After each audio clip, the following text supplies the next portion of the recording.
Acabamos de hablar de los efectos políticos de esta situación con Juan Cheput y ahora nos acompaña el penalista Eduardo Roy Gates, a quien por supuesto hemos conocido un buen tiempo como abogado de Ollanta Humala. Ya no lo es, pero precisamente, doctor Roy Gates, gracias por estar con nosotros. Muchas gracias, Enrique. Usted conoce muy bien el teje y maneje de lo que estamos hablando, porque el caso Humala y el caso Keiko, si bien tienen diferencias, tienen muchas similitudes en términos de, bueno, acá de lo que se acusa sobre todo es de haber recibido dinero de Odebrecht para la campaña y considerar ese dinero como dinero ilícito, lo cual inscribe el caso en la figura de lavado de activos. Todo esto es relativamente nuevo para el Perú, porque lo que siempre se ha dicho es que la plata de campaña era siempre una falta administrativa, al final no te podían hacer nada. Esto marca un punto de quiebre.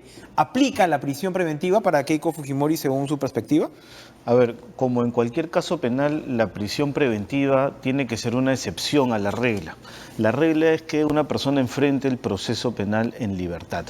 Y solamente se puede aplicar la excepción, es decir, solamente se puede aplicar una prisión preventiva cuando concurren tres requisitos. El primer lugar es que hayan suficientes elementos de convicción, es decir, hablando claramente, suficientes pruebas que vinculen a una persona con el delito que se investiga. En segundo lugar, que la pena sea mayor de 4 años. Y en tercer lugar, un elemento muy importante que es la existencia del peligro procesal. ¿Qué quiere decir esto? Que debe existir un peligro de fuga o un peligro de obstaculización de la actividad probatoria. ¿Qué está ocurriendo en este caso? Que, como lo has mencionado, es similar a otros casos políticos. Lo que ha hecho el fiscal ha presentado ante el juez Concepción Carhuancho un cúmulo de elementos de convicción. No hay duda que... A mí no me queda duda, yo me he leído las 600 páginas y no te queda duda de que entró esa plata, ¿no? No, yo creo y que la pitufiaron. Yo creo que hay que reconocer que el fiscal José Domingo Pérez ha hecho un buen trabajo en ese sentido, ¿no? Tiene una serie de elementos de convicción que los ha presentado y que en principio podrían ser calificados como suficientes elementos de convicción conforme lo establece la ley. Yo creo que en donde los abogados de la defensa pueden dar la mayor pelea es en la existencia real de un peligro procesal. Porque no olvidemos que a Keiko Fujimori la intervinieron en la detención preliminar en el local de la Fiscalía, cuando ella estaba concurriendo a una citación fiscal. Adicionalmente, se ha mencionado que Keiko Fujimori no tiene arraigo domiciliario porque vive en una vivienda alquilada y no propia. Y tiene a sus hijas acá, tiene una carrera política acá. En realidad, con eso, pues, más de la mitad de los peruanos que se enfrentarían a un proceso tendrían que ir presos porque no todos son propietarios de una vivienda. Entonces, ese no es un argumento fuerte. Por otro lado, se dice que existe un riesgo de fuga porque su esposo es de nacionalidad americana, pero en realidad su esposo vive acá en el Perú y su núcleo familiar vive en el Perú, sus hijas están acá en el Perú. ¿No miden ahí los jueces antecedentes como el del señor Fujimori, que sí se fugó y que es su papá? No, es que en realidad, claro, hay que analizar el caso en concreto de la persona en sí misma, la conducta procesal que ha tenido la persona y las condiciones particulares de... Pero sí hace énfasis la Fiscalía en el tema de obstaculización.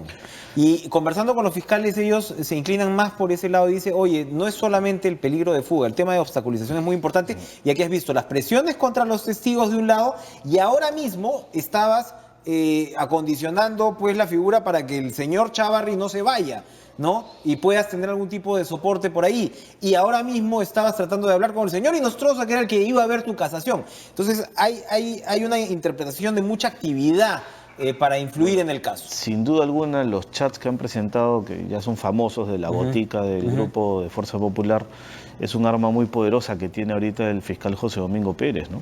No cabe duda que es un argumento efectista que yo creo que finalmente va a tener un resultado negativo para los investigados en la resolución que va a dictar el juez Concepción Carhuancho, que ya está cantado, desde mi punto de vista, que va a dictar una prisión preventiva.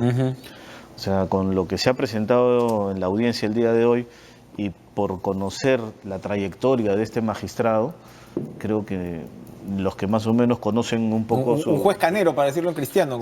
Es que en realidad, sin faltar el respeto de ninguna manera, pero, o sea, porque es una expresión que es popular, pero es la verdad. ¿No? O sea, al juez Concepción Carhuancho no se le conocen resoluciones en las que haya denegado prisiones preventivas por la Fiscalía. No se está yendo de confirmarse esta tendencia, que está clara, como usted dice, en su jurisprudencia, no se estaría yendo directamente contra el Tribunal Constitucional, que en el caso de Ollanta y Nadine ya le ha dicho, oye, compadre, estás abusando de la detención preventiva. Sí. Esto no es, como usted dice, la regla, esto es una excepción. Exacto, ya el Tribunal Constitucional ha establecido ciertas pautas y ha dicho a este propio juez Concepción Carhuancho que la prisión ordenada contra Ollantaytamala y Naín Heredia fue indebida. Ya lo ha dicho y ha establecido ciertas pautas. Entonces, ¿ahora qué va a ocurrir? Es muy probable que el juez Concepción Carhuancho declare fundado el requerimiento, habrá que ver cómo sustenta el peligro de fuga y el peligro de obstaculización, pero el camino que evidentemente tiene la defensa de Keiko Fujimori es el mismo que se siguió en el caso de Ollantaytamala y Naín Heredia, es decir, el planteamiento de un habeas corpus que no se necesita agotar la vía penal, es decir, no tenemos que esperar a que ellos apelen, que se confirme Pueden presentar un habeas y corpus que vaya en antes para que llegue casación. al TC. Exacto, pueden ir por la vía constitucional porque el Tribunal Constitucional ha establecido un criterio que es el de la firmeza sobrevenida. ¿Qué quiere decir eso? Que una vez que el Tribunal Constitucional analice el caso, recién en ese momento la resolución que ordena la prisión tiene que estar firme. O sea, no tienen que esperar a que se agote todo el trámite penal para recién plantear el habeas corpus. No necesariamente tendría que pasar 9 meses en prisión como ocurrió con Humala y Heredia. No necesariamente, no necesariamente. Yo creo que este caso finalmente va a llegar de alguna manera al Tribunal Constitucional porque en la vía penal yo creo que ojalá me equivoque, pero creo que finalmente se va a dictar la Ahora, prisión preventiva, hay una corriente dentro del Poder Judicial, porque no solamente es el juez Concepción Carhuancho, es el sistema anticorrupción, la doctora Susana Castañeda, las recusaciones contra Concepción Carhuancho han sido rechazadas, y la última precisamente de Humala y de Heredia, Exacto. le dicen, Sí. oye, no, este juez no ha demostrado Sí. parcialidad. Entonces también hay, desde el Poder Judicial, una protección de sus fueros, ¿no? Sí, y yo creo que eso que mencionas, que es muy importante, es sintomático. Que el día 22 de octubre, es decir, hace 2 días, la sala de apelaciones haya declarado infundada la recusación contra el juez Concepción Carhuancho en el caso de Ollantaytamala y Naín Heredia, es darle una carta blanca al juez Concepción Carhuancho para decirle que siga resolviendo los casos en el mismo sentido. Entonces, tiene un respaldo evidentemente estos sistemas, porque estos sistemas tienen que demostrar eficiencia. Estos sistemas son sistemas especiales que si no demuestran también estos resultados, se puede cuestionar su propia existencia como sistemas especiales. Tenemos el sistema especializado de corrupción de funcionarios y el sistema especializado de lavado de activos. Son 2 sistemas especialísimos. Entonces, el que tiene la desgracia jurídica de caer en estos casos. La idea es que esta gente mande a la cárcel a los que En son realidad lo que uno considerados tiene que corruptos. hacer desde que comiencen una investigación en estos casos es mostrar absoluta colaboración con la Fiscalía, ¿no? Para que no se les solicite prisión Se nos ha preventiva, terminado el tiempo. Segundos.